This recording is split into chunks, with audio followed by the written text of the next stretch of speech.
Dan untuk membahas lebih jauh terkait kasus keracunan akibat MPG ini, kita telah terhubung dengan Guru Besar Ilmu Gizi FEMA IPB, Profesor Hardiansyah. Selamat sore, Prof. Hardiansyah. Selamat sore, Kak. Baik, dengan saya di studio, Prof. Terima kasih telah bergabung bersama kami.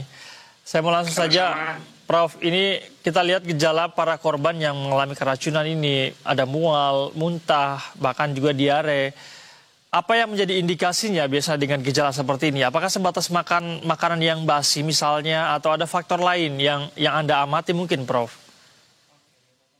Ya, potensi besar itu adalah ada patogen ya, adanya bakteri yang bisa mengganggu kesehatan manusia. Dan bisa juga barangkali makanan tidak basi tapi toksinnya udah keluar ya, sehingga toksin tadi yang ada di sana. Bisa jadi karena pengolahan bakterinya mati, patogen mati, tapi toksinnya ada. Jadi ada dua kemungkinan lah itu ya, bahwa patogennya memang masih di sana atau patogen sudah mati, tapi racunnya yang menyebabkan insiden tadi.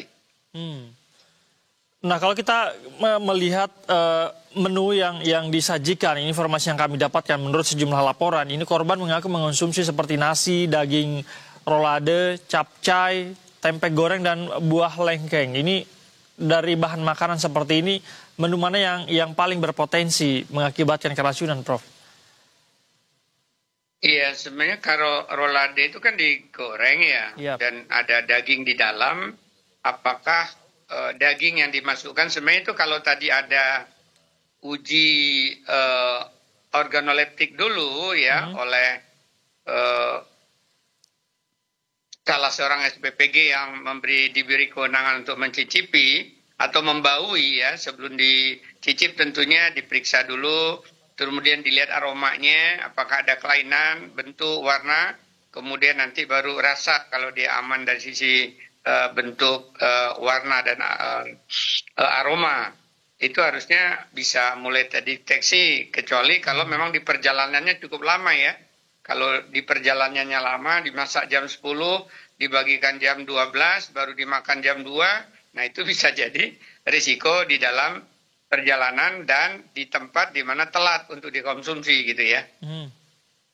Baik, Prof. Hardiansyah, tapi kalau Anda... kemungkinan juga itu lengkengnya, saya lihat ada beberapa foto, lengkeng tadi nggak dikupas ya, lengkeng tadi dengan kulitnya ditaruh di tempat buah ya, kan itu ada beberapa lubang ya, ada tempat nasi, ada tempat lauk, ada tempat sayur, ada tempat buah.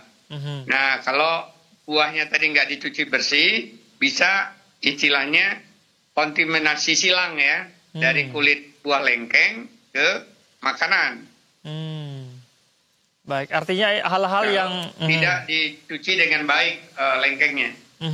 Artinya hal-hal penyajian ini yang kurang diperhatikan oleh SPPG kemungkinan menjadi penyebab keracunan itu, Prof ya? Bisa di SPPG, bisa tadi harus diketahui jam berapa dimasak, jam berapa di drop, jam berapa dimakan.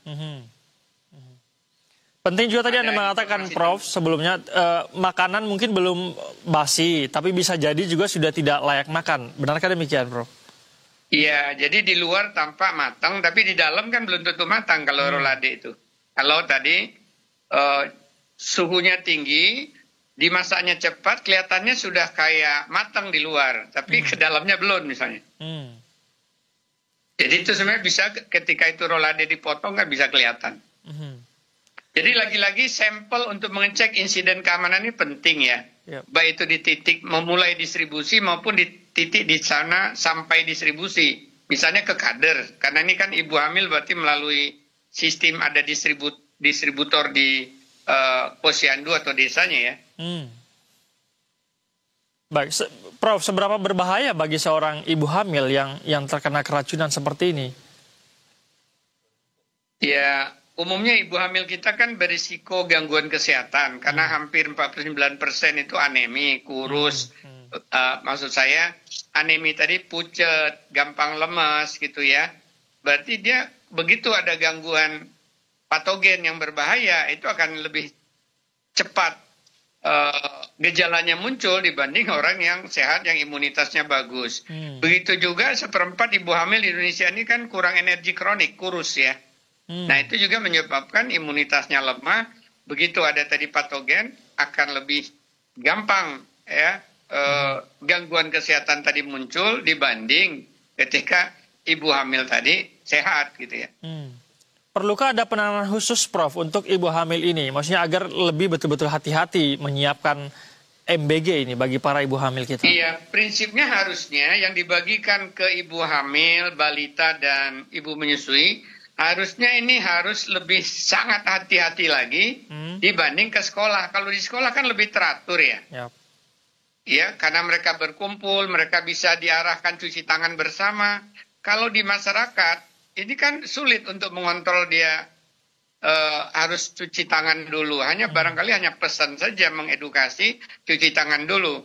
Nah, bisa juga ini bukan karena tadi faktor kulit buah yang tercemar, bisa juga bukan roladenya, tapi bisa jadi tangan yang tercemar lupa membersihkan cuci tangan dengan sabun dengan baik. Baik. Jadi risiko itu akan lebih besar.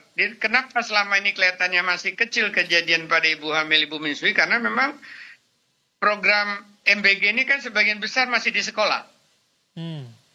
Jadi saya memperkirakan ini untuk antisipasi kita. Begitu MBG ini sudah mulai seimbang antara ke sekolah dengan ke masyarakat, bumil, busui, dan balita, maka harus lebih ketat lagi nih, karena gelombang kedua insiden keamanan pangan akan terjadi di masyarakat pada yang sekarang masih sedikit didistribusikan.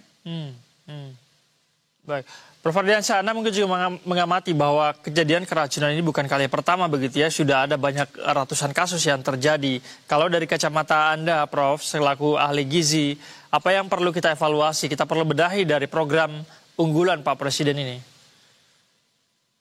Saya kira pertama lagi-lagi meningkatkan kesadaran bahwa pentingnya ya setiap pihak tadi menegakkan tugas kewenangannya. Sebagai ibu hamil atau ibu menyusui, dia harus mengecek dulu dari wadah makan yang dia terima.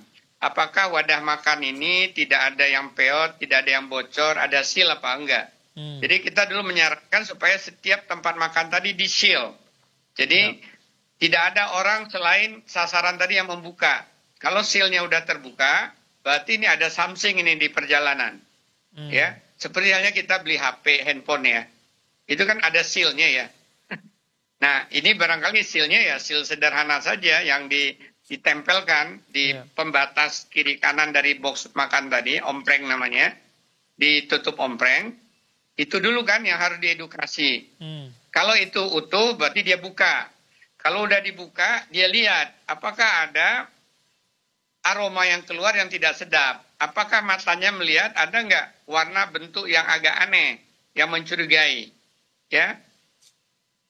Kemudian kalau mau makan tadi pangan hewani, entah itu daging ayam, entah itu rolade, dia buka dulu, kemudian dilihat, dicium juga sebelum dimakan gitu ya. Ada nggak aroma yang mencurigakan.